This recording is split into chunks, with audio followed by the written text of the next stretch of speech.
জুলাই গণঅভ্যুত্থানের ছাত্র নেতাদের গড়া দল এনসিপি, বিএনপি এবং জামাত তাদের নিয়ে দফায় দফায় বৈঠক করছেন এবং নির্বাচনকে সামনে রেখে তাদের সাথে জোট করার পর্যন্ত তারা কোন দলে বা কাদের সাথে জোট করবেন সে বিষয়ে এখন স্পষ্ট হয়নি। তবে বিএনপির সাথে তাদের একটি যোগ সাদৃশ্য রয়েছে এবং বিএনপির সাথে তারা জোট করতে পারে, যেহেতু বিএনপি ক্ষমতায় আসতে পারে এমন সম্ভাবনা রয়েছে। সেক্ষেত্রে তারা হয়তো বা বিএনপিকে বেছে নেওয়ার সম্ভাবনা রয়েছে এবং ছাত্র উপদেষ্টা জনাব আসিফ মাহমুদ সজীব ভুঁইয়া এবং তথ্য উপদেষ্টা যিনি রয়েছেন মাহফুজ আলম, তারা দুজন চাচ্ছেন যে তারা বিএনপির সাথে জোট করার এবং তারা ঢাকা থেকে নির্বাচন করার কথা রয়েছে। তো এখন প্রশ্ন হলো, যদি বিএনপি বা জামাতের সাথে এবং জামাতের সাথে তারা অনেকেই যাওয়ার জন্য অপ্রস্তুত বা তারা জামাতের সাথে রাজনীতি বা জামাতের রাজনীতি যেহেতু ডানপন্থী রাজনীতি, তারা ডানপন্থী রাজনীতিদের সাথে যাওয়ার যেতে চাচ্ছেন না এবং ডানপন্থী রাজনীতি যেহেতু বাংলাদেশে অনেকেই পছন্দ করছেন না, সেক্ষেত্রে তারা বাম এবং ডান বা মধ্যপন্থার যারা রয়েছেন অর্থাৎ বিএনপি, তাদের সাথে জোট করার বিষয় বেশি এখন সামনে রয়েছে। এখন বিএনপির সাথে জোট করলে তাদের যে ছাত্র যারা রয়েছেন, যারা এই গণঅভ্যুত্থানের সাথে গণঅভ্যুত্থান তাদের সাথে করেছেন, তারা আসলে কতটুকু স্যাটিসফাই হবেন এবং এই জুলাই গণঅভ্যুত্থানকে যারা ধারণ করে তাদের সাথে সাংঘর্ষিক হবে কিনা, এবং জুলাই গণঅভ্যুত্থানে নূতনদের দল হিসেবে তারা চেয়েছেন যে তারা আলাদা নির্বাচন করবেন। তারা বরাবরই বলে আসছেন তারা ৩০০ আসনে নির্বাচন করবেন।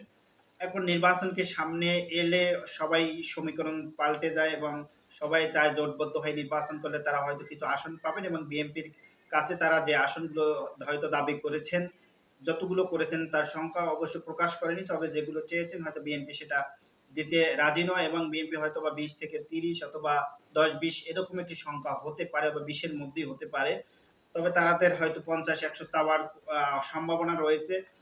নাসিরুদ্দিন পাটোয়ারি তো বারবার সেটা বলে আসছেন এবং তার বক্তব্য অনুযায়ী তারা বিএনপির সাথে জোট করবেন না, তার বক্তব্য থেকে স্পষ্ট। কিন্তু ছাত্র উপদেষ্টাদের পক্ষ থেকে কয়েক দফায় তাদের সাথে বৈঠক করানো হয়, তাতে করে মনে হচ্ছে যে তারা হয়তো বিএনপির সাথে জোটবদ্ধ হওয়ার সম্ভাবনা রয়েছে। এখন এই জুলাই অভ্যুত্থানে তাদের সাথে যারা অংশীজন রয়েছেন তারা কি আসলে বিএনপির সাথে যদি জোট করে সেটা কতটুকু তারা মানবেন বা কতটুকু তাদেরকে সাপোর্ট দিবেন সেটা একটা বিষয়। যদি যেহেতু জুলাই চ্যাটার বা জুলাই সনদ দিয়ে বিএনপির বিভিন্ন বিষয় কিন্তু দ্বিমত করে আসছেন, তারা শুধু এখন সামনে নির্বাচনকে সামনে রেখে তারা যেগুলোর ঐক্যমতে এসেছে সেটা শুধু নির্বাচনকে সামনে রেখে। গতকালকে বিএনপি নেতা হাবিবুর রহমান হাবিব তার বক্তব্য শুনলে সেটা স্পষ্ট, যেগুলো এই ঐক্যমতে এসেছে যে এটা এখন তারা বলছেন যে জাতীয় সংসদ ছাড়া কোনো কিছু করা যাবে না। তার মানে হচ্ছে ৯১-তে বা ৯০-তে যে গণঅভ্যুত্থান হয়েছে, ৯১ সালে তারা যখন ক্ষমতায় আসে,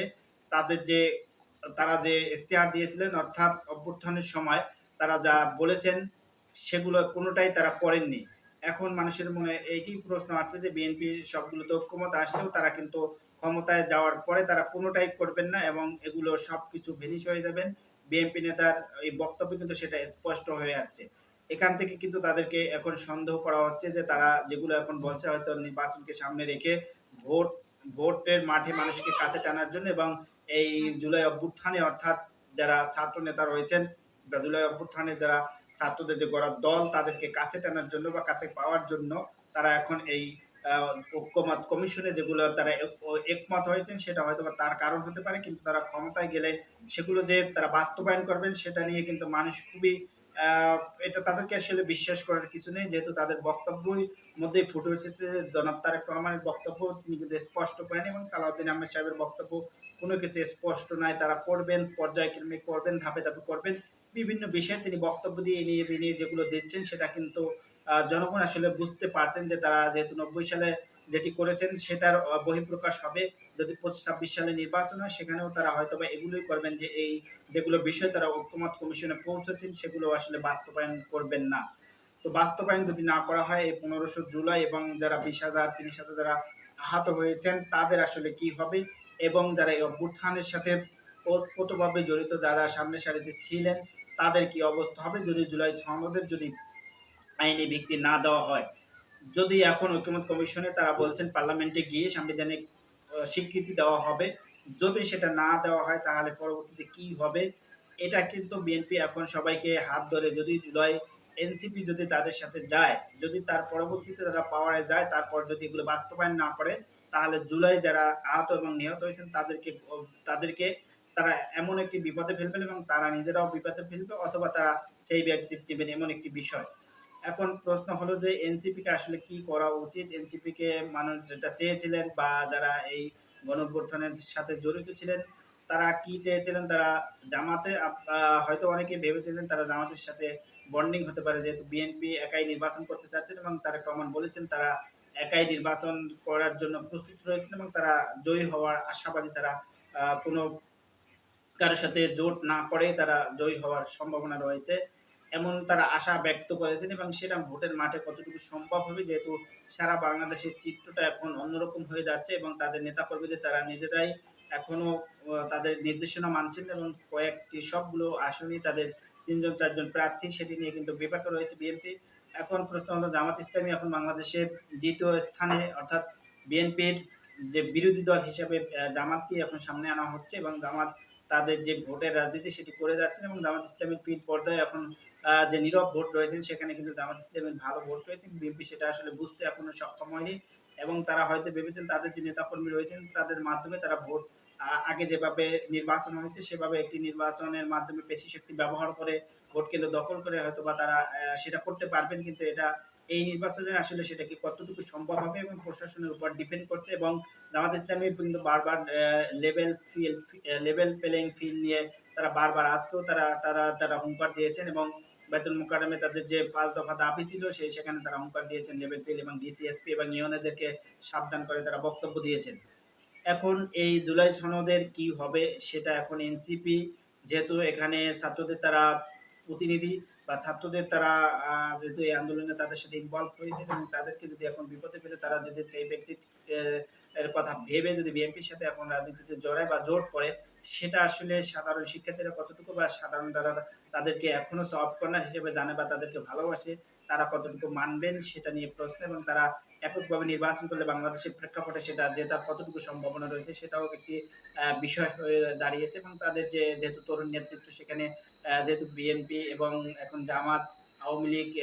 লীগ যদি ইলেকশনে না করে তারপর বিএনপি জামাত এখন মাঠে রয়েছেন, তাদের সাথে তাদেরকে মানে যদি তারা নির্বাচন করেন সেখানে তাদেরকে জিতে আসা কতটুকু করতে পারবেন সেটা নিয়ে এখন প্রশ্ন রয়েছে। তবে এনসিপির এখন কি করা উচিত, যেহেতু তরুণ দুই উপদেষ্টা তারা চাচ্ছেন বিএনপির সাথে তারা করুক এবং বিএনপি যেহেতু স্ট্রং রয়েছে বাংলাদেশের এখন রাজনীতিতে বা তাদের সব পর্যায়ে কমিটি রয়েছে, সব জায়গায় তারা তাদের ক্যাডার থেকে শুরু করে সব ধরনের লোকবল তাদের রয়েছে, এখন তারা বাংলাদেশের সব জায়গা দখল অথবা সব জায়গায় তারা এখন বিচরণ করে আছেন। এখন বিএনপির সাথে তারা জোট করলে হয়তোবা তারা কিছু আসন পাবেন এবং কতগুলো আসন তারা চাচ্ছেন সেটা হয়তোবা তাদের সমঝোতা হতেও পারে। যদি হয় তাহলে তারা হয়তো জোট হবে, যদি সমঝোতা না হয় তাহলে কি হবে, হয়তোবা নির্বাচনে আস্তে আস্তে হয়তো তাদের এখন যে ডিমান্ড সেটি হয়তো কমেও আসতে পারে এবং তারা সেই ডিমান্ডকে কেন্দ্র করে কয়টি আসনে তারা নির্বাচন করবেন সেটা নিয়ে এখন কানাঘুষা রয়েছে। তো এনসিপি কে যে রাজনীতিটি করা উচিত ছিল এবং গণঅভ্যুত্থানের পর মানুষ যেটা আশা করেছিল সেখান থেকে তাদের যে কিছু কর্মকাণ্ডের কারণে তারা কিন্তু ছিটকে পড়েছেন এবং ছাত্র উপদেষ্টাদের কারণেও তারা অনেকটা পিছিয়ে গেছেন এবং তাদের এই বিতর্কিত কিছু কর্মকাণ্ড এবং বিতর্কিত মন্তব্য, বিতর্কিত কিছু কাজের কারণে বিভিন্ন বিষয় নিয়ে কিন্তু মানুষ সমালোচনা করছেন এবং সেখান থেকে তারা কত বেরিয়ে আসতে পারবেন সেটা নিয়ে এখন কথা রয়েছে। তবে এনসিপি এবং জামাত, এনসিপি এবং বিএনপি যেহেতু দুই দলই তাদেরকে চাচ্ছেন ভোটের মাঠে এখন তারা বারবার বলে আসছেন বাংলাদেশে যেন কেউ ফ্যাসিজম আর দ্বিতীয়বার কেন স্বৈরাচার না তৈরি হয়, তাহলে বিএনপি যেহেতু এখন রয়েছেন বিএনপি যদি একক সংখ্যাগরিষ্ঠতা লাভ করে অর্থাৎ ১৫০-এর উপরে আসন পান তাহলে একক সংখ্যাগরিষ্ঠ পাবেন। যেহেতু ২০২৯ সালে যে নির্বাচন হওয়ার কথা ছিল সাংবিধানিক অনুযায়ী, যেহেতু সরকার এখন নেই এবং আওয়ামী লীগ সরকার ২০২৯ সালে আরেকটি নির্বাচন দিতেন, সেটার জন্য অপেক্ষা করতে হতো, কিন্তু এখন যেহেতু অভ্যুত্থান হয়েছে এখন একটি নির্বাচন ২০২৬ সালে হতে যাচ্ছে ওই সংবিধান ৭২ সংবিধানের আলোকেই এবং সেখানে আগের যেগুলো বলা আছে এবং তত্ত্বাবধায়ক সরকার উঠিয়ে তারা নির্বাচিত যে সরকার যারা থাকবেন ক্ষমতায় তাদের অধীনে জাতীয় সংসদ নির্বাচন হবেন সেটাই কিন্তু বহাল রয়েছে এবং সেগুলো কতটুকু পরিবর্তন হবে সেটা নিয়ে রয়েছে। ১ বছর পর্যন্ত যে সংস্কার হচ্ছে, কি সংস্কার হচ্ছে সেগুলো কতটুকু বাস্তবায়ন হবে এবং বিচার কাজ কতটুকু দৃশ্যমান হবে সেটাও এখন বলা যাচ্ছে না এবং দৃশ্যমান হওয়ার কিছুটা নমুনা দেখা যাচ্ছে। কিছু আইনে কিছু বিচার এখন চলমান রয়েছে ট্রাইব্যুনালে এবং ট্রাইব্যুনাল গঠন করার পর সেটা মানুষ আসলে এখন কিছুটা স্বস্তিতে রয়েছেন এবং বিগত দিনগুলোতে এটি নিয়ে সমালোচনা রয়েছেন এবং সামনে নির্বাচন নিয়ে মানুষ কিন্তু বিপাকে রয়েছেন। পাবে কি, নির্বাচন হবে কি হবে না?